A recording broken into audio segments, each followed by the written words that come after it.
નમસ્કાર, nation plus ન્યૂઝમાં આપનું હાર્દિક સ્વાગત છે। હું છું વશિષ્ઠ શુક્લ। દર્શક મિત્રો, તારીખ 30મી જુલાઈના રોજ યોજાનારી માજલપુર વિધાનસભા બેઠકની પેટા ચૂંટણીના મુરતિયાઓએ હવે ચૂંટણી લડવા માટેની તૈયારીઓ શરૂ કરી દીધી છે।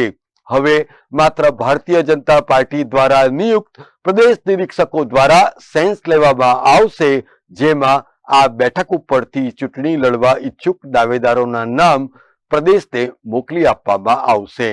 જો કે એ પહેલા આ બેઠક ઉપરનો ઉમેદવાર સ્થાનિક જ હોવો જોઈશે એવું પણ અભિયાન સોશિયલ મીડિયા ઉપર જોરશોરથી ચાલી રહ્યું છે।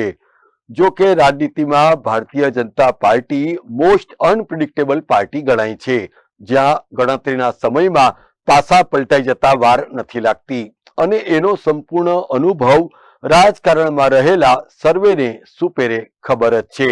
એને પરિણામે જ જે દાવેદારો છે એ ખુલીને કશું જ બોલવા તૈયાર નથી। એમ તો વડોદરા શહેરની 5 વિધાનસભા એ ભારતીય જનતા પાર્ટી માટેની સલામત જ બેઠક છે।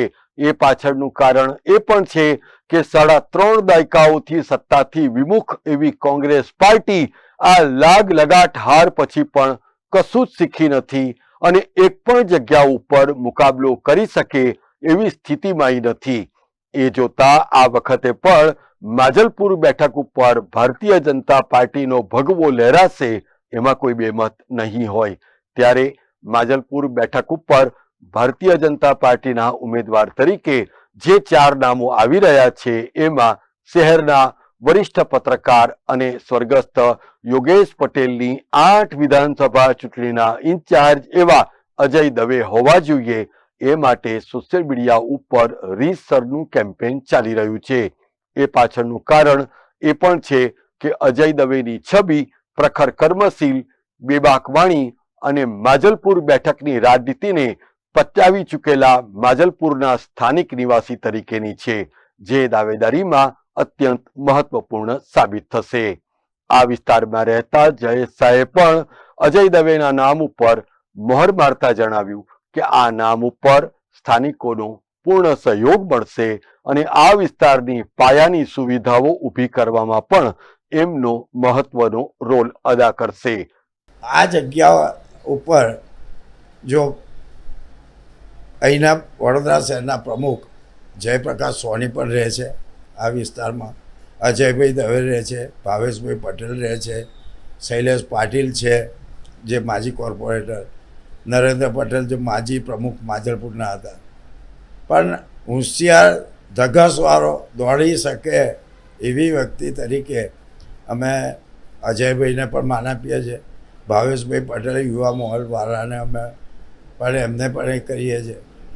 પણ કોઈ બી સમાજના ના આપો તમે, પણ અમે માજલપુરની જ વ્યક્તિ જોઈએ છે।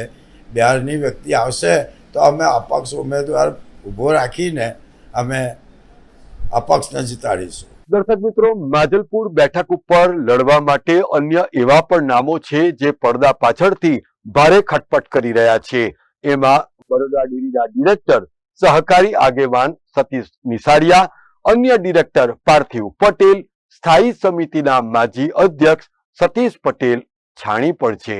જો કે સતીશ નિસારિયા જેઓ ખુદ માજલપુરમાં જ વસવાટ કરે છે, પરંતુ ગંધારા સુગરમાં ખેડૂતોના કરોડો રૂપિયાના નાણાં નહીં ચૂકવવા બદલ તેમનો ગેરવહીવટ એમની પસંદગી આડેનું સૌથી મોટું કારણ બની જશે। એ જ રીતે પાર્થિવ પટેલ સહિત અન્ય સભ્યોને પણ શ્રી ખેતીવાડી ઉત્પન્ન બજાર સમિતિમાં ખોટા પુરાવાઓ ઊભા કરીને 48 કરોડ 51,19,544 રૂપિયા પરત ભરી દેવાની નોટિસ નાયબ નિયામક અને જિલ્લા રજિસ્ટ્રાર સહકારી મંડળીઓ વડોદરા દ્વારા આપવામાં આવી છે, જેમાં પાર્થિવ પટેલને 2 કરોડ 55 લાખ રૂપિયા ઉપરાંતની રકમ સરકારને ચૂકવવાની થાય છે। એ વિષય પાર્થિવ પટેલ માટે ગળામાં ફસાયેલું હાડકું બની જશે। એવામાં સ્વચ્છ છબી ધરાવતા ઉમેદવાર ઉપર જ ભારતીય જનતા પાર્ટી દ્વારા કળશ ઢોળવામાં આવશે, જે આગામી ટર્મ સુધી પાર્ટી માટે અસ્ક્યામત બનીને રહેશે। જો કે આ બેઠક ઉપર એવા નામો ઉપર પણ ચર્ચા થઈ રહી છે જે વ્યક્તિગત રીતે જો પાર્ટીનું સિમ્બોલ હટી જાય તો 1,500 મત મેળવવા પણ ફાફા પડી જાય અને એને દરકિનાર કરીને પણ ગુજરાત વિધાનસભામાં માજલપુર બેઠકનું પ્રતિનિધિત્વ કરવાની મહત્વકાંક્ષા આ વરસાદી સિઝનમાં વહી જાય એવા પણ પ્રબળ સંજોગો છે.